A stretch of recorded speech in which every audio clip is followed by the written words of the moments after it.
En el remoto y olvidado pueblo de San Juan de la Sierra, durante el convulso y febril año de 1831, las campanas del convento de la Orden del Silencio Perpetuo enmudecieron de súbito. No fue una quietud nacida del luto oficial o de un decreto episcopal traído por un jinete exhausto, sino de un pavor tan primordial e insondable que sus ecos escalaron los muros de la iglesia hasta obligar al propio Vaticano a movilizar sus sellos más secretos. Se ordenó sepultar bajo lacre y la confidencialidad más absoluta la historia de unas monjas que, arrodilladas en la penumbra helada de su capilla, escucharon una voz que definitivamente no era la de Dios. El silencio que cayó como un sudario sobre aquella cañada brumosa de la Sierra Madre Occidental no era paz, era una amputación, la ausencia deliberada de un sonido que durante siglos había marcado el pulso de la vida, la oración y la muerte, dejando un vacío que se llenó rápidamente con el susurro del viento y las conjeturas. Imagina por un momento, si te atreves, esos muros de piedra negruzca, erigidos con una arrogancia piadosa sobre las cenizas aún tibias de un templo purépecha, un lugar consagrado a una antigua deidad de la noche y el inframundo cuyo nombre ya nadie se atrevía a pronunciar. Imagina el olor perpetuo a incienso de copal, luchando por enmascarar la fragancia persistente de la tierra húmeda, el aroma de cera virgen consumida en rituales interminables y el aliento de un secreto ancestral que se negaba a morir. Lo que descubrirás en los pliegues de esta historia te obligará a cuestionar los límites de la fe, la verdadera naturaleza del sacrificio y si la devoción, cuando se la despoja de toda luz, puede convertirse en la máscara más aterradora y perfecta de la locura. Prepárate, porque las pesadas puertas de roble de este convento están a punto de abrirse para ti, y la verdad que aguarda dentro es más oscura, más antigua y más paciente que la noche más profunda de la sierra. Nos encontramos en 1831, un México recién nacido que se desangraba febrilmente en la cuna, un experimento de nación que apenas lograba sostenerse en pie. La presidencia de Vicente Guerrero había terminado en traición y fusilamiento, y el poder centralista de Anastasio Bustamante intentaba imponer un orden de hierro sobre un territorio vasto, indómito y plagado de levantamientos. En este torbellino de cambio y pólvora existían enclaves olvidados por el progreso y la ley, lugares donde el tiempo se medía por estaciones y no por decretos, donde la única autoridad reconocible era la cruz de una iglesia o el cañón de un fusil. San Juan de la Sierra era uno de ellos, una cicatriz húmeda y brumosa en las profundidades de la Sierra Madre Occidental, un laberinto de picos afilados y valles tan profundos que el sol solo los besaba al mediodía. El convento, con sus muros de piedra volcánica que parecían haber absorbido la oscuridad de siglos de noches sin luna, dominaba el paisaje como un centinela eterno. Fue edificado intencionadamente sobre las ruinas profanadas de un centro ceremonial purépecha, un lugar sagrado para un dios sin nombre, una deidad de la noche y el silencio a la que los antiguos ofrecían tributos que la nueva fe prefería no recordar. El aire allí era distinto, más denso y frío, cargado con el peso de oraciones susurradas en latín y secretos enterrados en una lengua mucho más antigua. Sus ventanas eran más saeteras que fuentes de luz, y sus contrafuertes, gruesos como troncos de ahuehuete, parecían garras ancladas a la tierra, impidiendo que la montaña reclamara lo que era suyo. La Orden del Silencio Perpetuo era, incluso para los estándares ascéticos de la época, una congregación extrema, casi herética en su rigor. Sus miembros hacían un voto de silencio casi absoluto, comunicándose a través de un complejo sistema de señas manuales y solo pronunciando palabra durante los oficios religiosos o en caso de extrema necesidad, una necesidad que la Madre Superiora definía con una severidad implacable. Esta disciplina férrea, sumada a su total aislamiento geográfico, les confería un aura de santidad sobrenatural, infundiendo tanto respeto como un sordo y reverencial temor en los habitantes del valle. Para los campesinos, el convento era el principio y el fin de todas las cosas, el único poder real en un mundo sin ley. La fe católica se había impuesto con la fuerza de la espada y la promesa de la salvación. Sí, pero bajo la superficie, Las viejas creencias pervivían como raíces profundas y retorcidas. Los santos cristianos tenían rostros que recordaban a los antiguos dioses, y las plegarias en latín se mezclaban en la conciencia colectiva con el temor a la entidad que, según los más viejos, aún dormía bajo los cimientos del altar mayor. Le llamaban el que espera, una fuerza que no era ni buena ni mala, sino un equilibrio primordial que exigía reciprocidad. La nueva fe había construido su casa sobre el lecho de la antigua, y ahora pacientemente la entidad esperaba a que la memoria de los hombres se debilitara lo suficiente como para volver a reclamar su tributo. La investigación de tan delicado y herético asunto fue confiada a dos almas forjadas en los fuegos opuestos de la fe. Desde la capital, el Santo Oficio envió a Fray Lorenzo de la Cruz, un hombre cuya mente había sido afilada hasta el borde del cinismo en los debates escolásticos de Salamanca.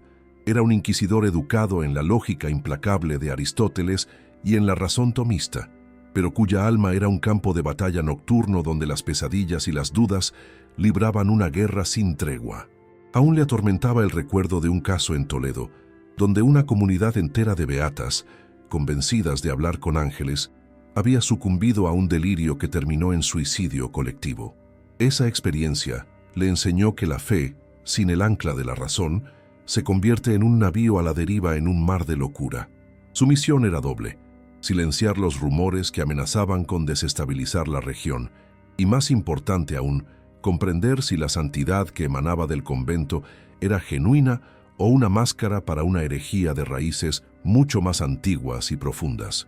Fray Lorenzo no temía al diablo con cuernos y cola, sino al mal que se esconde tras los ojos de los justos, al veneno que puede destilarse de la piedad mal entendida y a la terrible facilidad con que los hombres entregan su voluntad a quien les promete certezas.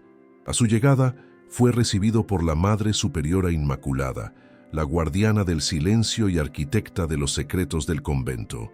Era una mujer de edad indefinible, con una piel pálida y translúcida que parecía no haber sido tocada jamás por el sol, y unos ojos negros y profundos que ocultaban un fanatismo helado, una convicción tan absoluta que había trascendido la demencia para convertirse en su propia y retorcida lógica.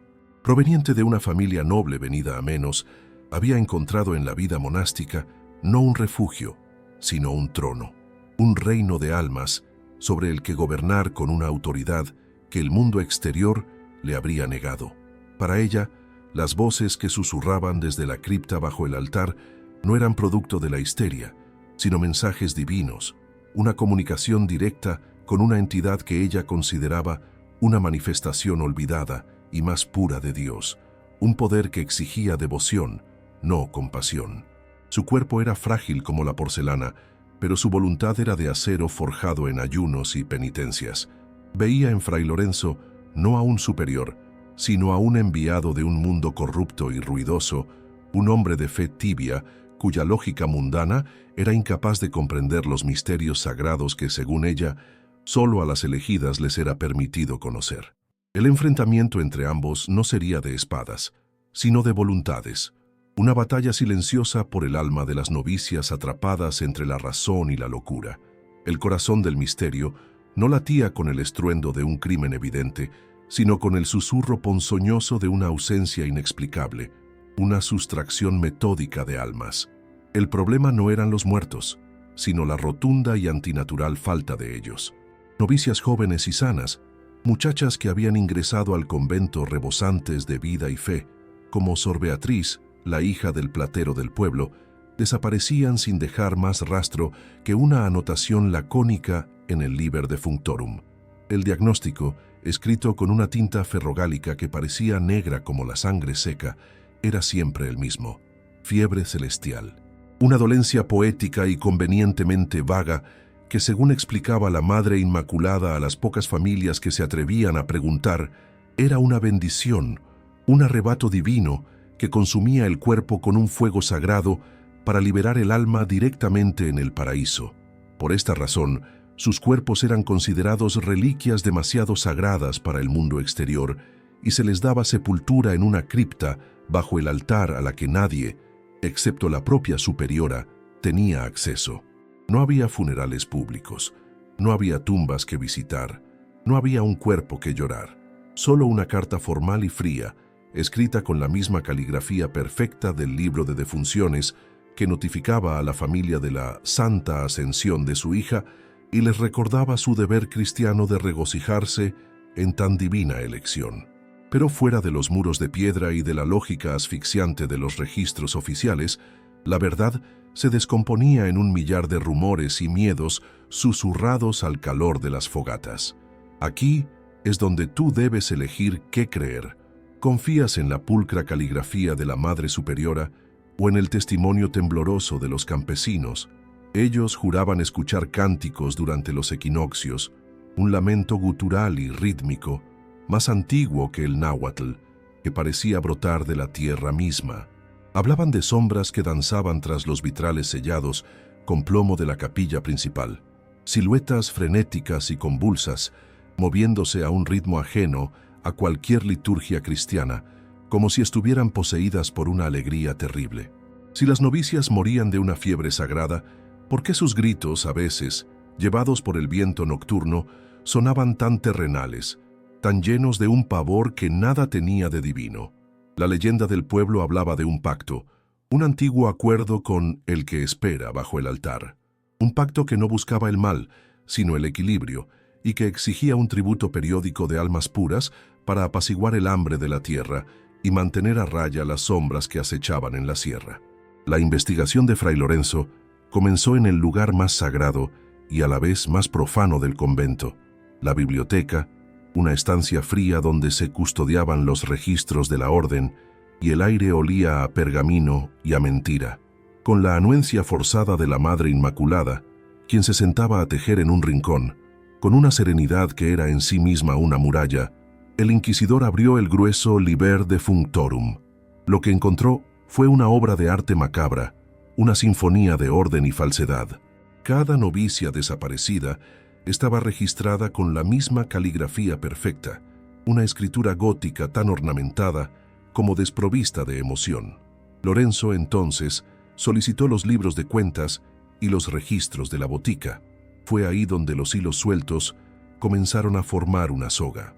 Descubrió que tras la muerte de cada novicia, el convento registraba una cuantiosa donación anónima o, alternativamente, un gasto extraordinario en materiales para la purificación del sagrario, incluyendo cantidades ingentes de cal viva, sal y extrañas hierbas aromáticas que, según sus conocimientos, se usaban en antiguos ritos de preservación de cuerpos. Las cifras no cuadraban, los benefactores no existían en ningún otro registro. Su intento de interrogar a las novicias fue inútil.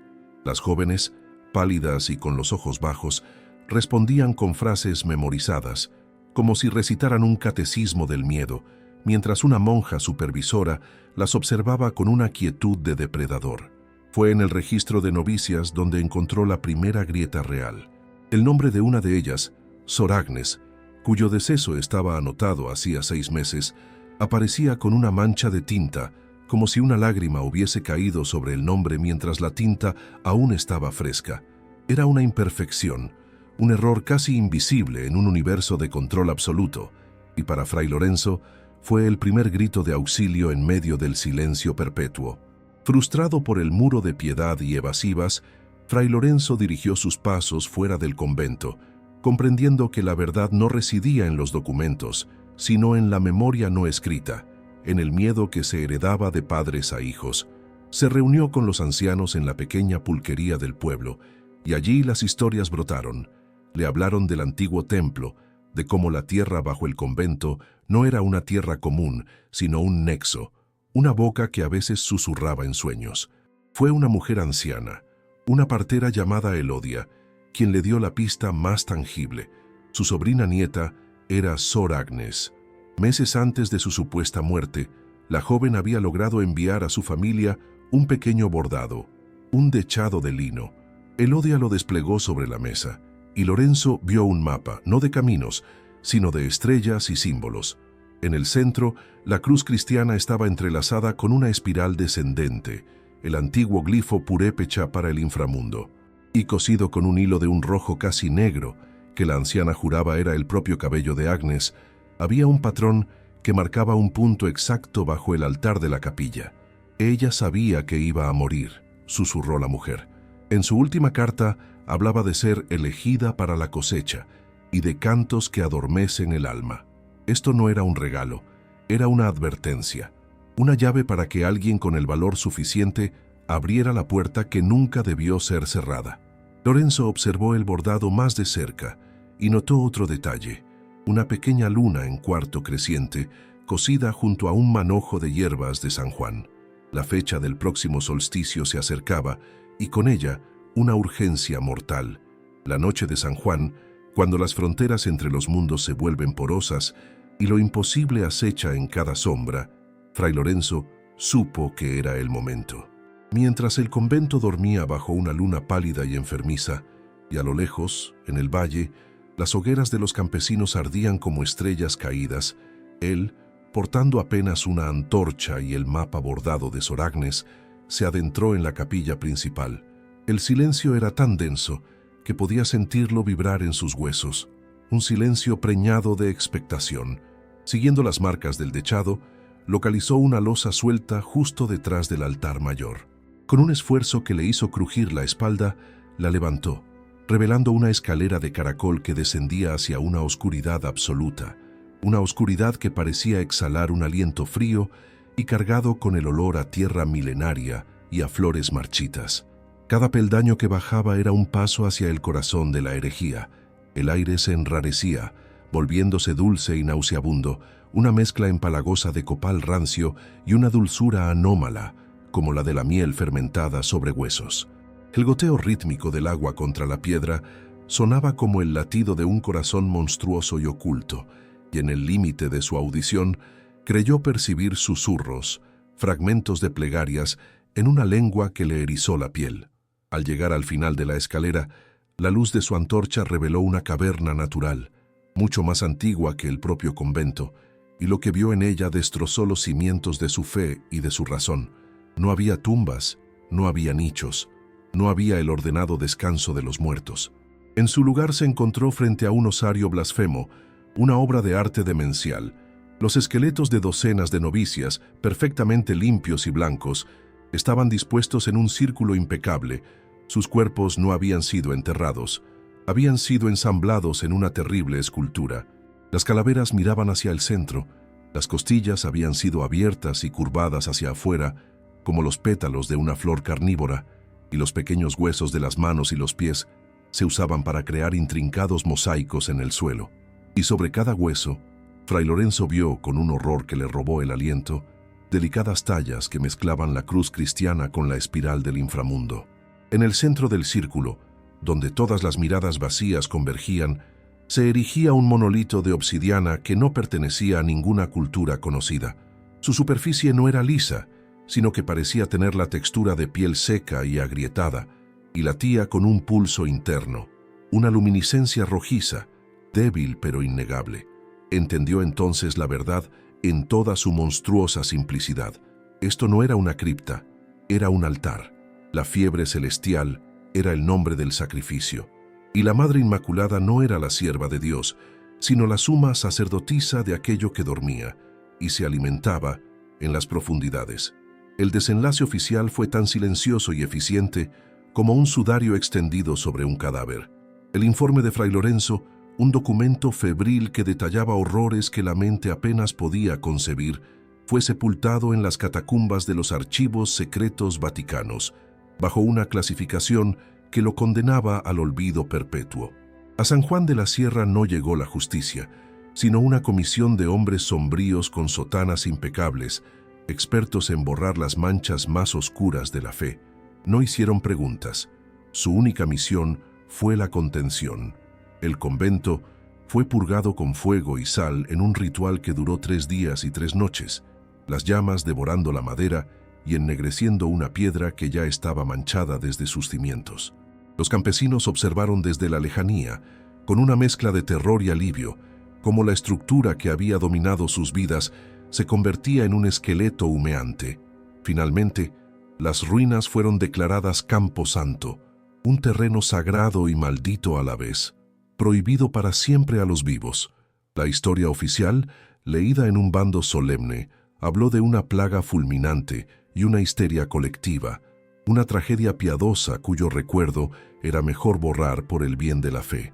Fray Lorenzo se desvaneció de la historia. Su nombre fue borrado de los registros de la orden, convirtiéndose en un fantasma, un susurro entre los pocos que sabían la verdad. Pero tú y yo sabemos que la verdad no arde tan fácilmente. Sabemos que Fray Lorenzo vio lo que vio, y que el monolito de obsidiana, aunque ahora yazca bajo toneladas de escombros consagrados, no fue destruido, solo enterrado más profundamente. El fuego purifica la piedra, pero no puede quemar la tierra, no puede silenciar un mal que se alimenta precisamente del olvido. Aquí es donde el verdadero horror persiste, en las preguntas que quedan flotando en el aire denso de la sierra. ¿Era la entidad un dios antiguo, un demonio, o una fuerza de la naturaleza indiferente a nuestras nociones del bien y del mal? ¿Creía la Madre Inmaculada que servía a Dios, o su fe era la forma más sublime de autoengaño para justificar su sed de poder? La voz que las monjas escucharon no fue acallada, simplemente se quedó sin oídos a los que susurrar, un eco atrapado en la piedra, esperando una fisura en el alma de otro creyente para volver a susurrar su evangelio de sangre. Comparte tus teorías en los comentarios, pues misterios como este solo se mantienen vivos si nos atrevemos a seguir preguntando, porque en San Juan de la Sierra, el silencio que reina hoy no es de paz, es de expectación. La tierra escucha y espera.